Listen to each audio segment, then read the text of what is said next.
الحمد للہ کفا وسلام علی عباده الذین اصطفى اما بعد فاعوذ باللہ من الشیطان الرجیم بسم اللہ الرحمن الرحیم ان هذا القرآن یہدی للتی ہی اقوم صدق اللہ العظیم۔ اللہ تعالیٰ نے ہدایت کے لیے 104 کتابیں نازل فرمائی۔ بعض روایت میں آتا ہے کہ 315 کتابیں اللہ تعالیٰ نے نازل فرمائی، جس میں صحیفے بھی ہیں،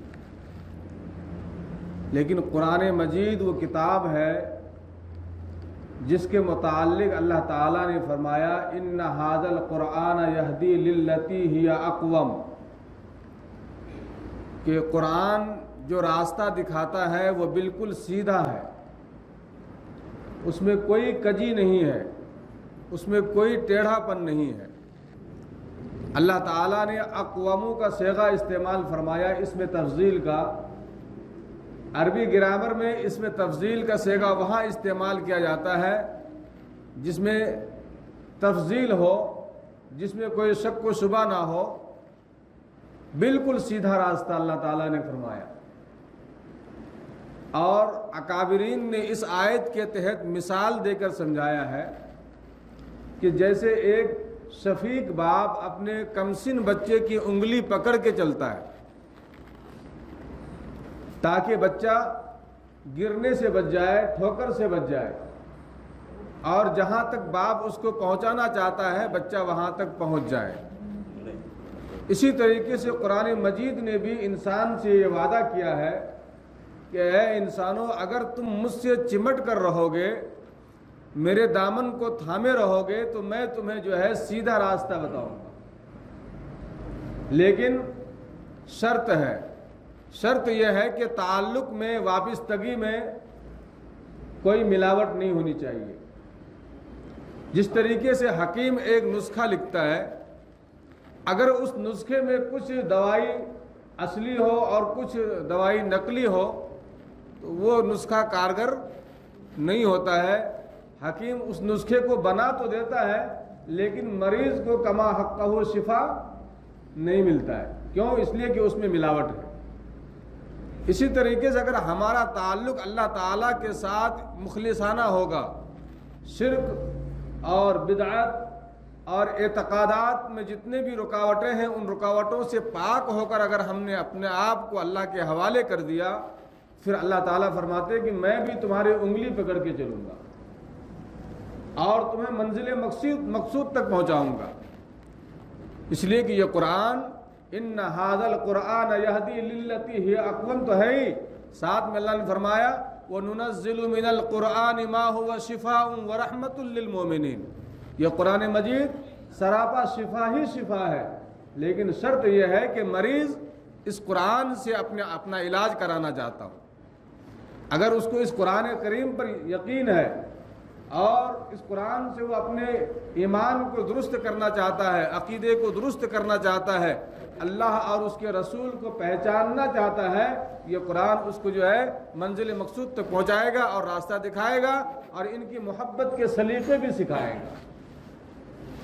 اللہ تعالیٰ نے اس امت محمدیہ سے پہلے جتنی قومیں آئی ہیں، قوم ہود، قوم سمود، ابراہیم علیہ السلام کی قوم، موسیٰ علیہ السلام کی قوم، عیسیٰ علیہ السلام کی قوم، نوح علیہ السلام کی قوم، جتنے انبیاء علیہ السلام آئے ہیں، ان کی قوم جب تک اپنے نبی کی بات پر گامزن رہی، اپنے نبی کی بات پر چلتی رہی، اللہ تعالیٰ نے اس کو کامیاب اور کامران کیا ہے۔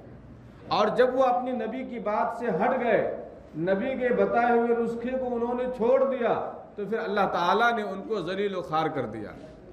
لیکن چونکہ ان کے بعد نبی کا سلسلہ جاری تھا، جب وہ بھٹک جاتے تھے تو اللہ تعالیٰ ان کی جگہ پر دوسرے نبی کو مبعوث فرما دیتے تھے۔ کیونکہ ہمارے نبی جناب محمد الرسول اللہ صلی اللہ علیہ وسلم جو ہیں یہ آخر الزمان ہے۔ آپ کے بعد نبوت کا دروازہ بند ہو چکا ہے، اب کوئی نبی آنے والے نہیں ہیں۔ اب اگر یہ قوم گمراہ ہو جائے، اگر یہ قوم شرک و بدعت کے دلدل میں پھنس جائے، اعتقادات کی بیماری میں اگر یہ لگ جائے تو پھر ان کو نکالنے کی ذمہ داری اللہ تعالیٰ نے علماء کرام کے کندھوں پر رکھا ہے، اہل اللہ کے کندھوں پر رکھا ہے، غوث کے کندھوں پر رکھا ہے، قطب کے کندھوں پر رکھا ہے، ابدال کے کندھوں پر رکھا ہے۔ یہ تمہاری ذمہ داری ہے کہ بھٹکے ہوئے لوگوں کو میرے راہ راست دکھاؤ۔ تو میرے دوستو، اللہ تعالیٰ نے، اللہ کے نبی صلی اللہ علیہ وسلم نے فرمایا انما یخشی اللہ من عبادہ العلماء، اس سرزمین پر سب سے زیادہ اللہ سے اگر کوئی ڈرنے والا ہے تو وہ علماء کرام کی ذات ہے۔ ہاں، اگرچہ وہ وقتی طور پر ہو سکتا ہے کہ نفس کے بہکاوے میں آ کر، نفس کے دھوکے میں آ کر تھوڑی دیر کے لیے وہ نافرمانی تو کر سکتا ہے، لیکن کسی کو نافرمانی والا راستہ بتا نہیں سکتا ہے۔ وہ خود گناہ تو کر سکتا ہے لیکن کسی کو گناہ والا راستہ بتائے گا نہیں۔ وہ انسان ہے، بشر ہے، کوئی نبی تو ہے نہیں، نبی کی ذات ہے، وہ معصوم عن الخطا ہے۔ انبیاء علیہ السلام کے بارے میں اللہ تعالیٰ نے فرمایا، اللہ کے نبی نے فرمایا لا خطا نبی کا ترک کعین قط، کہ نبی پل جھپکنے کے برابر بھی غلطی نہیں کرتا ہے۔ اگر اجتہادی مسائل میں انبیاء سے، نبی سے اگر کہیں چوک ہو جائے تو اللہ تعالیٰ اس کو اس چوک پر باقی نہیں رکھتے ہیں، فوراً اس کو صحیح کر دیتے ہیں، متنبع فرما دیتے ہیں۔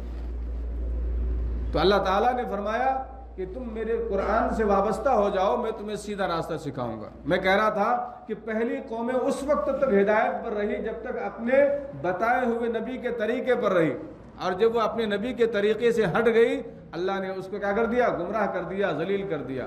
قوم سمود پر عذاب کیوں آئے؟ آپ سورہ قلم پڑھیں گے، سورہ قلم میں تفصیل سے اللہ تعالیٰ نے اس کو ذکر فرمایا۔ قوم عاد پر عذاب کیوں آئے؟ شعیب علیہ السلام کو دھمکیاں دی گئی تھی نا۔ انبیاء علیہ السلام جب قوم کو دعوت دیتے تھے تو اس دعوت کے سلسلے میں ان کو کوئی کھانا نہیں کھلاتا تھا، ان کی کوئی دعوت نہیں کرتا تھا، بلکہ لوگ اس کے دشمن ہو جاتے تھے۔ یہ مجھے راہ بتانے والا کون ہے؟ یہ جو راہ بتا رہا ہے ان کی راہ غلط ہے، لہذا صحیح راستے بتانے والوں کے لوگ دشمن ہو جاتے تھے۔ اور یہی حال اللہ کے نبی صلی اللہ علیہ وسلم کے ساتھ بھی ہوا۔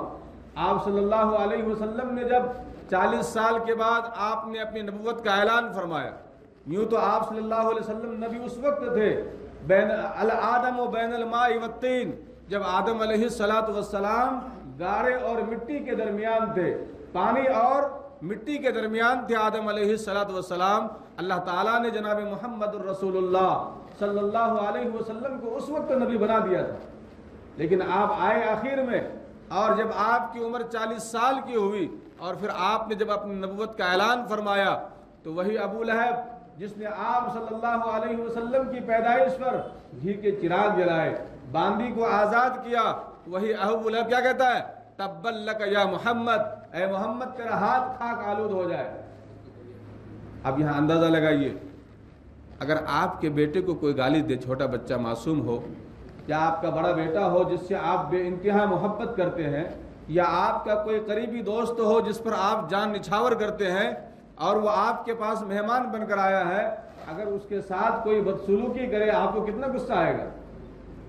مہمان تو کچھ نہیں کہہ سکا، آپ گھر والے کو، میزبان کو غصہ آئے گا۔ جب ابو لہب نے اللہ کے نبی صلی اللہ علیہ وسلم کو یہ جملہ کہا، تبا لک یا محمد، اے محمد تیرا ہاتھ خاک آلود ہو جائے، اللہ تعالیٰ کو جلال آیا۔ اللہ تعالیٰ نے اس کی شان میں ایک سورت مستقل نازل فرمائی جس کو ہم کہتے کیا؟ تبت یدا ابی لہب، اے ابو لہب میرے محمد کا ہاتھ خاک آلود نہیں ہوگا، تبت یدا ابی لہب، اے ابو لہب تیرا ہاتھ خاک آلود ہوگا۔ تو اللہ تعالیٰ کو اللہ کے نبی صلی اللہ علیہ وسلم سے محبت کس درجہ ہے کہ ابو لہب نے تانا دیا تو اس تانے کا جواب اللہ تعالیٰ نے دیا۔ تو کہنے کی بات یہ ہے کہ اللہ تعالیٰ نے انبیاء علیہ السلام کو بھیجا، آخر میں آپ صلی اللہ علیہ وسلم کو بھیجا، اور آپ صلی اللہ علیہ وسلم کے ساتھ بھی وہی معاملہ ہوا جو پچھلی نبیوں کے ساتھ ہوا، اور اس کے بعد اس کے آنے والے جو علماء ہیں ان کے ساتھ بھی وہی معاملہ ہونے والا ہے۔ جب وہ دین کی راہ پر چلیں گے، جب لوگوں کو سیدھی راہ بتائیں گے، صراط مستقیم دکھائیں گے تو اللہ لوگ ان کے جو ہے کہ بدلے میں ان کو پھولوں کا اسٹیج نہیں دینے والے، بلکہ ان کے ساتھ بھی بدسلوکی کریں گے۔ لیکن اللہ تعالیٰ نے فرمایا کہ تمہیں ڈرنے کی ضرورت نہیں ہے، اپنے کام پر لگے رہو۔ پھر اللہ کے نبی صلی اللہ علیہ وسلم نے ان کو ایک سند دی ہے، کیا فرمایا؟ انما العلماء ورثۃ الانبیاء ان الانبیاء لم یورثوا درہما ولا دینارا۔ ہم لوگ جب مر جائیں گے تو ہمارے مرنے کے بعد ہمارے مال کا وارث کون ہوگا؟ بیٹا، بیٹی، بیوی، بھائی، یہ لوگ ہوں گے نا جو قرابت دار ہیں۔ لیکن اللہ کے نبی نے فرمایا میرا وارث میرے علماء ہیں۔ اور اللہ کے نبی صلی اللہ علیہ وسلم نے کوئی مال نہیں چھوڑا۔ اللہ کے نبی کی وراثت کیا ہے؟ اللہ کے نبی کا مال کیا ہے؟ آپ کا علم ہے۔ انہوں نے جو لوگ اللہ کے نبی کے جتنے علم کو حاصل کیا، جتنی وراثت کو حاصل کیا، اتنا بڑا وارث ہوگا، اتنا زیادہ اس کا قرابت دار ہوگا۔ تو میرے دوستو، یہ دور بڑا پرفتن دور ہے۔ آج شکیل بن حنیف کا فتنہ زوروں پر ہے، آپ لوگوں کو معلوم ہے؟ اورنگ آباد کے علاقے میں، بیجاپور کے علاقے میں، سمجھے، اور بھٹکل کے علاقے میں، آپ کے بیلگام کے علاقے میں انہوں نے اپنے مبلغین کو چھوڑ رکھا ہے اور سیدھے سادے مسلمانوں کے ایمان پر ڈاکے ڈال رہے ہیں۔ کسی کو تجارت کا جھانسا دیا جا رہا ہے، کسی کو مال کا لالچ دیا جا رہا ہے۔ اگر کوئی بدچلن نظر آیا تو ان کو ان کے خواہش کے مطابق عورتیں بھی فراہم کی جا رہی ہے۔ ابھی قادیانیت کا فتنہ ختم نہیں ہوا کہ یہ فتنہ شروع ہو گیا۔ اس لیے ہمیں چاہیے کہ ہم علماء سے جڑ کر رہیں۔ اور ایک بات آپ سے ضروری میں عرض کرنا چاہوں گا، جمعہ میں وقت بہت مختصر ہوتا ہے کہ آپ حضرات اپنے بچوں کو بڑے بڑے اسکولوں میں پڑھاتے ہیں۔ اسلام ان چیزوں سے منع نہیں کرتا ہے، پڑھائیے۔ اللہ تعالیٰ نے فرمایا ربنا آتنا فی الدنیا حسنہ، اے اللہ مجھے دنیا حسن عطا فرما، ایسی دنیا عطا فرما کہ میں کسی کا محتاج نہ رہوں۔ وہ فی الآخرت حسنہ، اور مرنے کے بعد والی زندگی بھی ایسی دے کہ اے اللہ وہاں کے عذاب اور وہاں کے جو ہے کیا پرخار وادیوں سے ہماری حفاظت ہو جائے۔ تو اللہ نے پہلے دنیا کا ذکر فرمایا، دنیا اچھی ہو، اور دنیا اچھی ہونے کے لیے آپ کو دنیاوی جو بھی ہنر ہے، جو طریقے ہیں، وہ تو اپنانا پڑے گا، لیکن اس کے ساتھ ساتھ آپ کو دین کا علم بھی حاصل کرنا پڑے گا۔ آپ کیا سمجھتے ہیں کہ ہمارے گھر میں مولانا ٹیوشن پڑھانے کے لیے آ گئے اور ٹیوشن میں اتنا علم دے دیا کہ میرا بچہ مسلمان ہو جائے گا؟ آپ کا بچہ مسلمان نہیں ہوگا۔ اس کا نتیجہ کیا ہوگا؟ آپ نے دنیاوی تعلیم اپنے بچے کو بڑی اعلیٰ دی ہے، لیکن آپ نے دینی تعلیم سے ان کو بے بہرا رکھا۔ ہوگا یہ کل بازار میں جب جائے گا، آئی ٹی میں جائے گا، دنیا کے دیگر ممالک میں جب وہ جائے گا، اسلام کے تعلق سے اس کے دلوں میں شکوک و شبہات پیدا کیے جائیں گے، اور پھر اس وقت وہ بچہ بدظن ہو جائے گا۔ اپنے ہی مذہب کے بارے میں جب معلومات نہیں ہوگی، وہ اپنے مذہب کے بارے میں بدگمان ہو جائے گا۔ آپ اچھے اسکولوں میں پڑھاتے ہیں، بڑی اچھی بات ہے، لیکن ساتھ میں اپنے بچوں کے دینی تعلیم کا بھی انتظام کیجیے۔ آپ کے دیو روڈ میں ایک مدرسہ ہے، جامعہ عبداللہ بن مسعود، مین بازار میں، وہاں بھیجیے، کوئی فیس نہیں ہے ہمارے پاس۔ اللہ نے آپ کو دیا ہے تو دیجیے، نہیں دیا ہے تو فی سبیل اللہ آئیے، مغرب سے عشاء، فجر سے لے کر کے اور دوپہر میں آئیے، انشاءاللہ اس کی بھی ترتیب بنائیں گے۔ یا وہاں نہیں آ سکتے ہیں، آپ کے محلے میں مسجدیں ہیں، اپنی مسجد میں مکتب کا نظام مضبوط کیجیے، اپنے بچوں کو پڑھائیے، 2 گھنٹے دیجیے۔ اب ہو رہا ہے ایسا کہ اگر مکتب میں مولانا نے ڈانٹ دیا، اتنا غصہ آتا ہے ان کو کہ مولانا پہ مارنے کے لیے چڑھ جاتے ہیں۔ میں نے ایسے لوگوں کو دیکھا ہے۔ ایک صاحب کہنے لگے مولانا کو جا کر، میرے سامنے کی بات ہے، میں جب بوپوری کی مسجد میں امام تھا، ایک استاد، وہاں مکتب میں کئی اساتذہ تھے، ایک استاد نے ایک بچے کو تھپڑ مار دیا، تو دوسرا آدمی فوراً وہاں سے آیا اور اس نے استاد پہ ہاتھ اٹھا دیا، حافظ صاحب کے اوپر۔ ارے بھیا یہ بتاؤ کہ اگر حافظ صاحب آپ کے بچے کو تنبیہ کر رہا ہے تو آپ کے بچے سے مولانا کو دشمنی ہے کیا؟ ارے معصوم بچے سے کسی کو دشمنی نہیں ہوتی ہے، وہ تو اس بچے کی خیر خواہی میں ان کو ڈانٹ رہا ہے، ڈپٹ رہا ہے۔ اور ایسا وہ زمانہ رہا جو ہم نے بچپن میں مارے کھائی ہے، آج تو وہ مار نہیں کھا سکتے، کم سے کم ڈانٹنے کا تو حق دو۔ آپ کے بچوں کو جب اسکول میں مارتا ہے، آپ کی ہمت نہیں ہوتی ہے کہ آپ پرنسپل کے سامنے ٹھہر کر بات کر سکیں، لیکن آپ کی جرأت کو کیا کہا جائے کہ آپ اپنے ہی علماء کی بے عزتی کرنے پر تل جاتے ہیں۔ میرے دوستو، اگر آپ نے دنیاوی تعلیم کے ساتھ اپنے بچوں کو دین کی تعلیم سے آراستہ نہیں کیا پھر بعد میں کیا ہوتا ہے، جب بچہ شادی کے لائق ہو جاتا ہے، شادی ہو جاتی ہے، پھر آتے ماں باپ، مولانا ایسی تعویذ دو کہ بچہ بس میرا ہو کر رہ جائے، بس جب سے شادی ہوئی ہے بس بیوی کی سنتا ہے، میری سنتا ہی نہیں ہے۔ ارے بھائی، آپ نے اعلیٰ تعلیم ان کو دلایا، لیکن آپ نے اعلیٰ تعلیم کے ساتھ دینی تعلیم اگر ان کو دلایا ہوتا، ان کو معلوم ہوتا کہ ماں کے قدموں کے نیچے جنت ہے، باپ جنت کا دروازہ ہے، یہی وہ باپ ہے جس نے نہ دھوپ دیکھا، نہ چھاؤں دیکھا، نہ سردی دیکھا، نہ گرمی دیکھا، نہ اچھے دن دیکھے، نہ برے دن دیکھے، نہ عید دیکھا، نہ بقرعید، ہر وقت تمہاری فکروں میں لگا رہا، تمہاری ٹیوشن کی فیس، تمہارے اسکول کی فیس، تمہارے کپڑوں کی فیس، تمہارے خواہشات پر اپنی زندگی کو قربان کر دیا۔ یہ احساس اس کو کب ہوگا؟ وہ احساس اس وقت ہوگا جب آپ ان کو دینی تعلیم سے آراستہ کریں گے۔ اگر دینی تعلیم سے آراستہ نہیں ہوگا تو گلے میں پورا قرآن بھی لٹکا لوگے، ایک تعویذ تو چھوڑو، پورے قرآن کو لٹکانے سے بھی تمہارا بیٹا تمہارا فرما بردار نہیں ہو سکتا ہے۔ اسی لیے آج ایسا شور مچا ہے کہ مدرسے میں لگتا ہے کوئی بچہ مدرسے میں پڑھ لے گا، لگتا ہے بھوکا مر جائے گا، اور اسکول میں پڑھے گا تو لگتا ہے بہت بڑا سائنسداں ہو جائے گا۔ آج دیکھیے روڈوں پر جتنے 100 کے 2 کلو 100 کے 3 کلو آواز لگانے والے ہیں، یہ کوئی مدرسے کے پڑھا ہوا بچہ نہیں ہے۔ اور آپ نے کبھی نہیں دیکھا ہوگا کہ مدرسے کے پڑھا ہوا کوئی مولوی اور کوئی عالم، کوئی فاضل پھانسی لگا کر کے مرتا ہے۔ اللہ تعالیٰ ان کو قرآن کی برکت سے، اللہ کے نبی کی سنت کی برکت سے وہ حوصلہ دیتا ہے، وہ طاقت دیتا ہے، وہ زمانے کا مقابلہ کرتا ہے، وہ ہر غربت سے، ہر حالات سے لڑنے کی صلاحیت اپنے اندر پیدا کرتا ہے۔ اور یہ بچے جن کے پیچھے آپ نے خون پسینہ پیدا کیا، یہ غیروں کی صحبت میں رہ کر اغیار کی صحبت یافتہ، وہ ان صحبتوں کو حاصل کرنے کے بعد ان کے اندر ہمتیں نہیں ہوتی ہے، وہ پست ہمت ہوتے ہیں، اور تھوڑی سی مصیبت آ جاتی ہے اپنے جان کو دینے کے لیے تیار ہو جاتے ہیں۔